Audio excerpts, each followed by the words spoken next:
I appreciate the response and I don't take it personally at all. I actually think conversations like this are important because there are a few things worth clarifying. First, when I use the term syntax, I'm not personally calling adult content sinful or our industry bad. I'm using the terminology that's being used in conversations surrounding proposals and discussions that we've seen in Florida. My comparison to tobacco and alcohol is because they are legal, age-restricted industries that operate under additional regulations, and in many cases, industry-specific taxes. Also, what OnlyFans takes away from creators isn't a government tax. OnlyFans is a private third-party company taking a platform fee for providing a service. That's completely separate from federal, state, self-employment, sales, or other government taxes that may apply.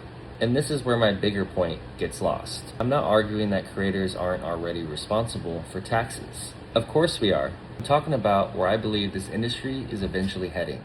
I've seen too many people enter this industry only looking at the money, without learning the actual business behind it. Taxes, legitimate business deductions, record keeping, testing, age verification, documentation, compliance, and the responsibilities that come with creating and distributing adult content. And if taxes are a concern, that's even more of a reason to educate yourself on the business side. Look into an LLC or another business structure that makes sense for you. Learn what legitimate business expenses you can deduct.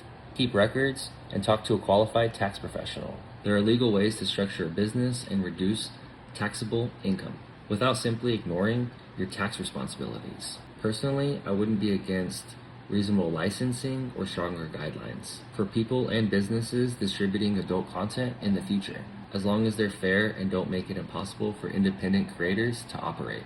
That's why I use tobacco and alcohol as examples. I'm not saying adult content is the same thing as tobacco or alcohol. I'm pointing to other legal age-restricted industries where society has said you can sell this, but there are rules, responsibilities, and safeguards that come with it.